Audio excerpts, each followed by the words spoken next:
Lippitt, owner of the Hill Street Group and host of Communication is an Art, the podcast. I'm a communication strategist, a public speaker, and a leadership trainer. Most weeks, I'll be joined by other communication specialists, but every few weeks, you'll hear from just me to equip you, the listener, with practical tools and strategies to navigate through your day with confidence. These podcasts are always non-scripted and conversational. So let's dive into this together.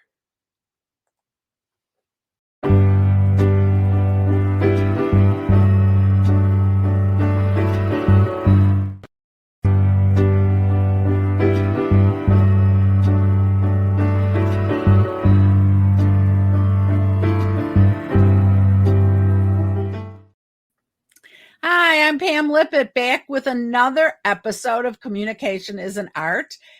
Today, I'm going to bring on my guest, my guest for the day, Lisa Roers. Pronounce your last name for me. I'm just like a lion roars. Oh, Roers. Okay. Well, you know what? I think that's a great line in communications. So Lisa and I, with all transparency, is another friend from Innovation Women. And we have been on many things. I've already been on her podcast. I don't know. It's aired by now. So you'll be able to see that on after you listen, we'll set a link to that. You can see how we interview each other, which is kind of interesting in the communication space. So Lisa, introduce yourself to everyone. Hello again, Pam. Thank you so much for having me. And hello, everybody out there. My name again, and she said, is Lisa Roers, like a lion roars. I am just really excited to be here because communication is a passion of mine, just like it is for Pam. And it is the foundation of everything. We're going to get into that as far as why it's so important. But Pam, thanks again for having me. Oh, it is my pleasure. So tell us a little bit about your background and how you kind of transitioned from the corporate world and the work you were doing and wrapped in the communication piece into your own business and your podcast. Sure. Oh, goodness. Great question and a great launching off point, because my life has been riddled by communication successes. Like, life doesn't happen without communication, whether we're speaking it, whether it's a nonverbal, whether we're typing it. Communication is everything. That's how we interact as human beings. And when I was younger, I was in sales. I was in sales for a good 20, 25 years, which is, of course, a lot about communication.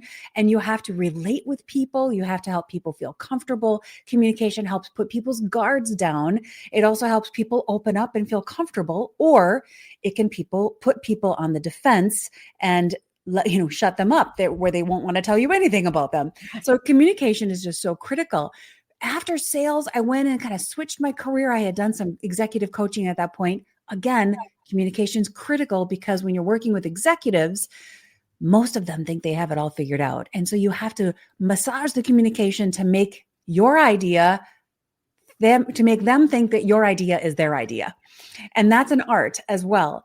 But after doing some executive coaching for a while, I started moving into, I'd always kind of been in technology. And so I have fine-tuned my skills so I could become an enterprise agile coach. Reason being, as I was still doing sales, but I was traveling a lot and I had a lot of quotas and a lot of stress. And I wanted to be a better mom and the best wife I could be. So I decided to switch my career so I could stay home and not be traveling and on the road so much. And it became this agile enterprise coach, which is fantastic and requires a lot of really good communication. And I loved working with teams to help teams learn how to communicate together, because great things happen when teams work together.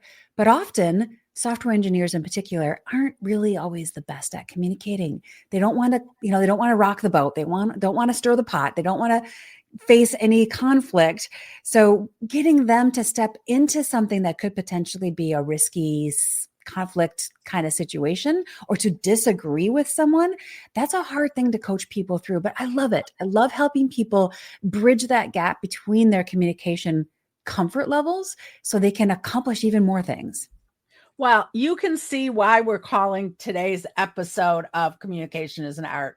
communication matters, because you are absolutely right. And, I'm actually in the middle of doing a cohorts right now with recent college graduates. And so it's one of those things where, especially these college graduates were in school for a lot of the pandemic. They were not in classroom situations, not in small group situations that didn't involve a screen. So learning how to work without that screen in the middle as you enter the workforce, and more are going back to in-person work, which, or at least hybrid, is really important to know when to put the phone down because you're not dealing with the screen, and when to actually interact with people on a human level and listen. So I think that's really, really important. And how do you see the effects of what you teach? Like, what do you see the before and afters looking like? Well, productivity and teamwork and success is completely stagnated when you don't have good communication. Mm-hmm. You're either building something that is the wrong thing, or you're operating under the wrong assumptions, or you're filling in the blanks that are absolutely incorrect. And the only thing I used to tell all my teams that it doesn't matter how smart you are, how much you know, or how amazing you individually are if you can't communicate it.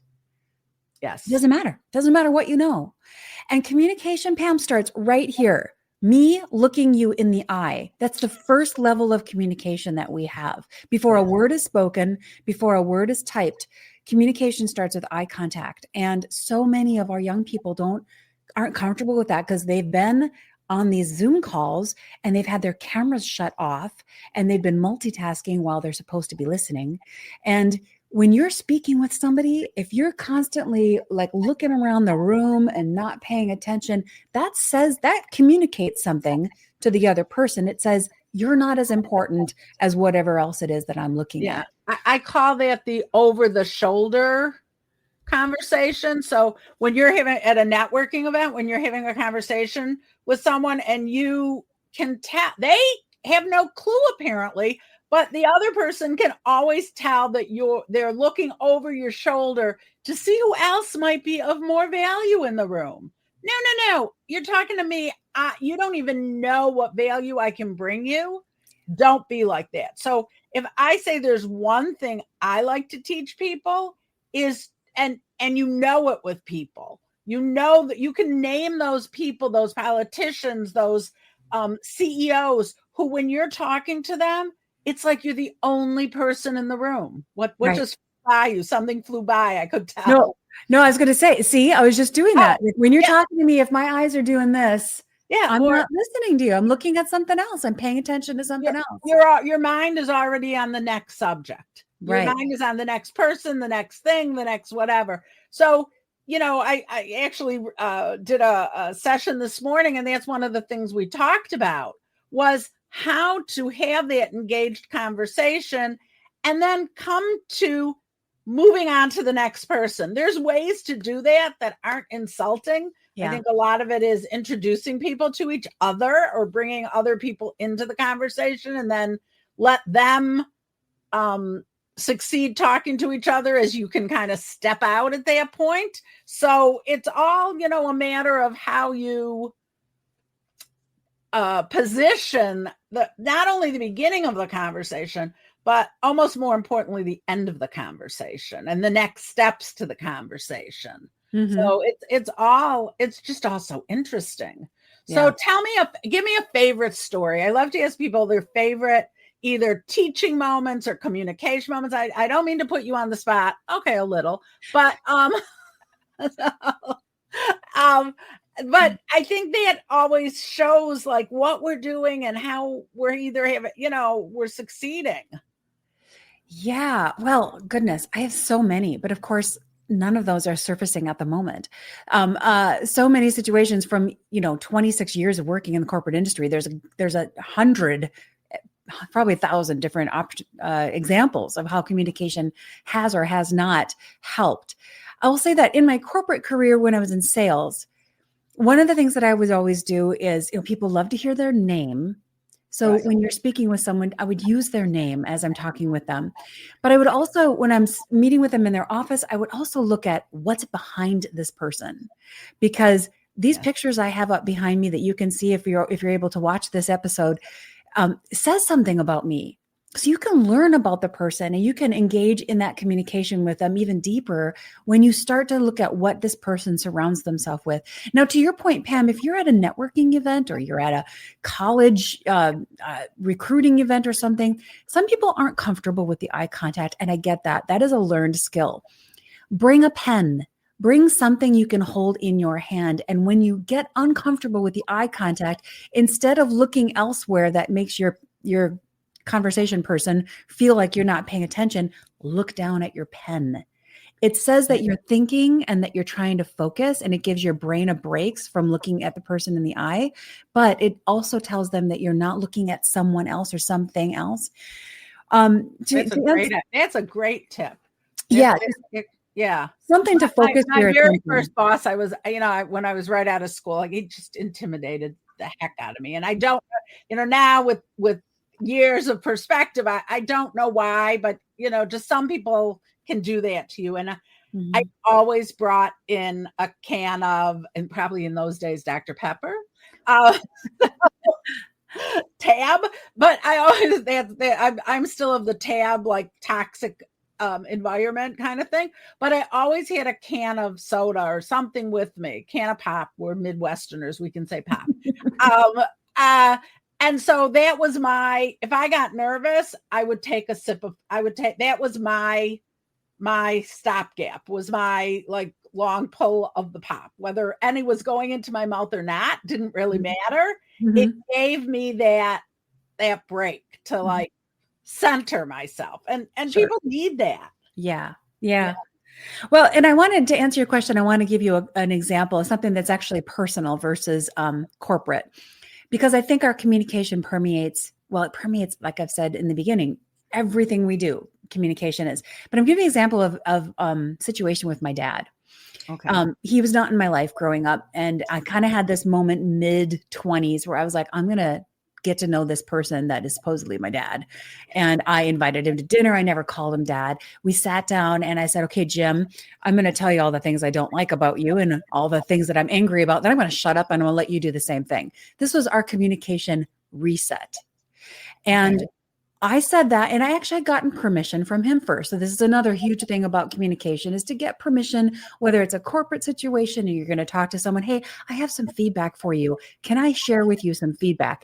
Just asking that permission gives a great entree to the person to say, okay, I'm ready to receive whatever it is that you want to say. But for my dad, I said, I wanted to have a reset. So I introduced it that way. And what came after that, Pam, was so interesting, because all the things that he had said when I shut up and let him do the same thing where I had filled in all of the blanks that I didn't know about him with all the negative things that I thought all the reasons he was doing or wasn't doing things. And what I found out is that we were just totally on two different planes. And what I thought he thought was wrong. But I never would have understood that if I hadn't taken the brave step to just ask him, hey, why do you not show up at a such and such, or why didn't you come to my events, and why didn't you do such and such? And his answer was quite simply, I never thought you wanted me there. So I stayed away because I wanted to respect your wishes. Meanwhile, I'm thinking, why doesn't he show up? And I'm angry at him. You don't love me. Exactly. So that's just one example about how lack of communication created this huge chasm that didn't ever need to exist. And if I hadn't stepped forward and asked him to have a reset, we never would have had a relationship. And we ended up having a wonderful friendship and a really close as we could be, father-daughter relationship. So it was that's the kind of thing you can do that with your work colleagues. You can do that with your family members. You can do that with your spouse. You can do that with your children. Have a reset and just say, hey, these are the things I'm thinking. Am I on track or am I off track? Yeah. And that kind of leads into many different conversations. That could be a whole topic, is miscommunication, right? Right. We always talk about communication, but the reality is the miscommunication is equally as important Yeah. in the workplace or Mhm. in networking, all those things. I have learned, because communication is a skill and a practice and a learning, that it's really good to summarize at the end of good and difficult conversations. Yes. Or if you're leading a meeting, to summarize at the end of the conversation so that you're on the same place. You're at the same place. Or if you're not, that's the opportunity to get there. Right. Well, we could have a whole nother episode, my friend, on just managing meetings, because when it comes to communication, that means you have to end your meeting 5 minutes early. So you can summarize and clarify and then still wrap up on time. And usually it seems like meetings are always going late. Well, I have, because I've been executive director of a number of organizations, I will say that whoever is the president or the chairman who's running has a much more detailed agenda than the rest of the people, and their agenda has times on it. Mm. So that they know if they're going over, like that, nobody cares if you go under, but if they're backing up, like if they're at point 3 and there's 6 points, the 6 topics, and they're already running late, how are you making up the time? You have to look ahead to figure Yeah. out how you're making up the time and not abusing your people, because you're right. Nobody likes ending early. Everybody has somewhere else to get to when Exactly. you're late. Mhm. So, and that's a communication skill as well. Figuring out how those meetings work. I work with a lot of companies about Yeah. that. And Yeah. that you don't have to have a traditional agenda if you don't want to. There's Right. no rule. Right. But I just want to restate what you said though at the beginning, because communication is so important. And a lot of people are not as comfortable with that skill or comfortable with developing it, or they're like, I'm an introvert and that's just where I want to be. And I get that. I really do. There's lots of different people. You don't have to be an introvert or an extrovert to be a good communicator, but communication is critical. And so if you are not comfortable with it, I just really want to encourage you. You don't have to change who you are to get comfortable at communicating, but you do need to learn how to communicate well. Everyone does. When I first started speaking in the, Jurassic Park stage of the world, in those days, I practiced in front of I'm moving around. I practiced in front of the mirror. Mm. I did. My mother would always say to me, okay, now go stand in front of the mirror and give your speech. Today, it's a lot easier. And even though it's cringeworthy, I often record myself to come back. Now, I will say one of my superpowers, I don't have many, but one is ending on time. So this morning I presented for 20 minutes, and at 10, we had like 8 minutes left. I verified with the host that was the time we had left. And I said, oh, good. Now we have time to bring people up on stage. And I did. And involved the audience and said, and if you don't volunteer, I've been a teacher, so I know how to call on people. I'm not going to let you just sit there. And people did volunteer. And so those are like the things that feed into the communication, giving people the opportunity to practice. Right. Communication is practice as far as I'm concerned. Yeah. And your point about practicing is really critical. I would say even more so than what you're saying is getting used to seeing and hearing yourself. Yes. None of us like that when we first start. I'm a musician, I'm a professional musician. And I still, at the beginning, I really hated hearing my own voice. And the only thing that fixed that was hearing it over and over and over again and getting to the point where I just accepted and understood that's me, that's my voice, take it or leave it. That's just what I am. And I'm going to just love it for whatever it is and isn't. So far, I'm doing okay with it. So right, exactly. Move on forward. Don't right. bother me. Yeah. So we talk about the in between the words sometimes, right? Mm-hmm. And when we talk about in between the words, tell me what, you look at when people are presenting that is kind of in between the verbal and how that shows up. Sure. That was in your notes, my dear. I know. But what I'm doing is I'm demonstrating. So what I just said with an upward inflection was in between the words. Okay. And when I said that, you immediately were wondering if I was comfortable talking about that. See how we just did that? Right. In between the words, listen to the way people speak their words. And if they end their sentence with an up, they're not quite confident in what you're saying or what you're asking them to agree to. So, Pam, I've got this to-do thing for you. You got a task. And if you say, sure, there's an in between the word. Ask them. That's a leading question for them. There's something unsure of in that conversation. There's also a lot of things in between the words of pauses. If you hear long, awkward pauses in between words, that person is thinking about something that they haven't yet spoken. So that's another thing. If you're communicating with someone and they're just leaving these big gaps, that's a great opportunity to say, hey, is there something else that you want to say? Is there something else that's kind of on your mind with that? Because that's their brain processing something and trying to probably decide if they want to say it or not.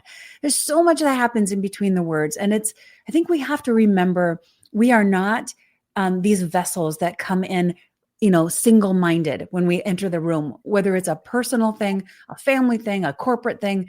None of us, we are holistic beings, and we can't just come in with our work hat on for the day or our school hat or our family hat. We come and all of those hats are stacked on our heads. So we have to understand that if something's happening in the conversation that doesn't quite feel flow, like you just doesn't quite feel comfortable, there's probably something else going on with the different hats and roles that person plays. And we have to be sensitive to those things in order to have effective communication. Just really quick, I have canceled meetings or postponed meetings because there's been something in the room someone was dealing with and they were not going to be effective in that meeting. We just were not going to have an effective conversation, and that's okay. I would rather delay a meeting and postpone it to another day and have an effective meeting than push through something where someone's just, their mind is in 4 other places and waste the time of everybody else that's there because we can't have a productive conversation. So that's a lot of things happening there in between the words that you have to pay attention to. Much earlier in this recording, you talked about coming in and asking people how they're doing and different things. And I think that's important. Oh, you said, can I give you feedback? Well, that asking the permission or saying, is today a good time to have this? Or are you having a crazy day? My mother, when I was a kid, had a hairdresser. She was very funny, but she used to always ask the pilot when she got on a flight if he had a good night's sleep and if he had a fight in those days, he had a fight with his wife. Now, in those days, that sounded so crazy and funny. Now we know she was really right to ask those questions because those things, hopefully the pilot is the pilot when the flight turns on like that. I used a key motion because apparently I'm turning on a plane with a key, but we need to be respectful and give people that grace to have the productivity at the right time. And asking them, can I give you feedback? I don't think anyone has ever asked me that question before. They've certainly had feedback to give me that I don't necessarily love. So yeah, it's a really interesting piece of it. Yeah, because you want them to receive it. You want them to receive it and hopefully to either make a change or, alter the course a little bit, maybe change the direction. If you want them to really receive it, you need to say, hey, I have some feedback for you. Is this a good time where we could talk about that? And that it's just a powerful way to set the stage for what you're going to say. Yeah, I think that's very interesting. I don't know if I'd want to ask the pilot about those questions though, because I'm going to get on the plane either way. And if they admitted, here's the thing, she was not a good flyer, and I am not sure she would have. Oh, there you go. There you go. There you go. Back in the day, you could change your flight. True. But it's an interesting thing. She was actually giving them space, as it were, to say, oh, maybe I did have a fight with my wife. But even if they said no, they then could think about today in this moment, I have to put that aside because I've got 100 people I have to get somewhere, Exactly. you Yeah. know, and that's okay. That Mhm. way it's not festering. You know, Right. the festering is probably the worst part of communication, leaving Yes. things unsaid and kind of, Yes. Oh my goodness. That brings me right back to conflict. I don't know why people are so averse to addressing conflict because it is the one thing that we can it is the it's like a cancer that we can eliminate it immediately by just clarifying what's going on. And not like you just said, Pam, 9 times out of 10 it was just a miscommunication. And if yeah, we just clarify it on the front side before it festers and sits underneath the surface for too long, we're going to avoid a whole bunch of headaches. yeah. I always like when, you know, if you've got an issue, a problem, a situation, a comment, or whatever it is, it doesn't have to be a horrific thing. Say it now. Don't sit on it and in 3 weeks undo 3 weeks of work or Yeah. undo 3 Yeah. weeks of conversation. Right. There's no value to that for either of True. True. And you know what? Sometimes you need 3 days to figure it out, to figure out what your feelings are about that. But then, feel free to come back to the person and say, hey, 3 days ago when we were talking about such and such a topic, something came out sideways. And I don't know if you meant to say it that way, but I want to clarify that with you because I've been thinking about it. So sometimes just going back and kind of give yourself a little space if you need to process it, but get back to it as fast as you can. Yeah, because it's really it's important and it's an interesting piece of how things go, like you said, sideways, but things can go from sideways to wrong to fired Mm-hmm. quickly, Yeah, it's a good point. you know? And if it's just because of and it's really hard, and the longer it is, I find the more defensive people get. Yep.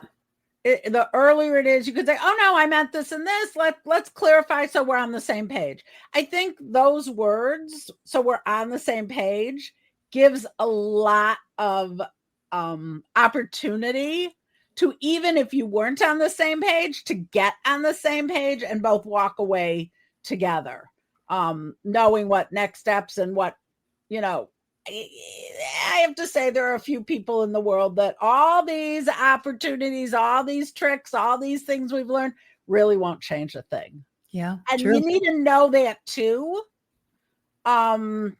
Sadly, you need to know that too. And you need to save space for yourself and then know when to move on, right? Like most of us, if we look back on our careers, go, if 6 months earlier I had only walked away, can you imagine what would be different if Mhm. 6 months of that hadn't happened? So Yeah. it's an interesting process all around. Well, Mhm. you know what, Lisa? We are really good at talking. We're Oh, really we are. Every time we meet, we do this. yeah, and communicating, but I want to make sure we end on the same page and the same takeaways for everyone. So tell us a couple, like if you want people to take away from this conversation, what would you put down for your top 2, and then I'll add one at the end of that. All right. First and foremost, my friends, don't be afraid to make mistakes on communication. But do start working on your communication. It is really important. And remember, good communication starts with eye contact. Make sure you're seeing this person that you're talking to in front of you. Be present. Get your eyes out of your phone and into the head of the person you're looking at and talking to. It's so important to help that person feel connected and valuable as just eye contact. So that's one. Number 2 is just don't let the communication and the conflict fester. Like we were saying a couple minutes ago, just address it and come with humility. Come with humility to the table and say, hey, maybe I misunderstood something, but I want us to be in a good place. This went out, seems to have gone sideways. How can we get back, like Pam said, on the same page? So those are 2 things I would say: eye contact, and don't let miscommunication go unaddressed. So you took your second one was my first one, but I will say I will say my takeaway is when you're talking to someone, and like you said, talk to them. Don't look for other people in your next conversation, but be present in the moment. And really that will be how you move forward in, from just meeting someone to an actual communication and business relationships. So that's my takeaway. With that, Lisa, till we meet again, because I'm sure we will meet again and be places together, I want to thank you for being on my podcast. I was thrilled to be on yours as well. And we will continue to be continued. I think we're going to do a whole episode on miscommunication.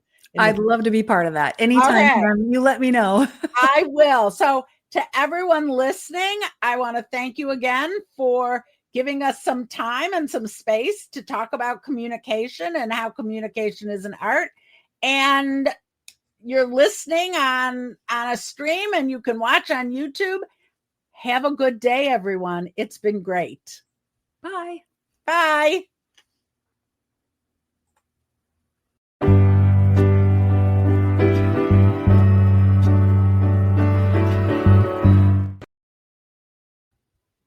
Hi, this is Pam Lippitt from the Hill Street Group.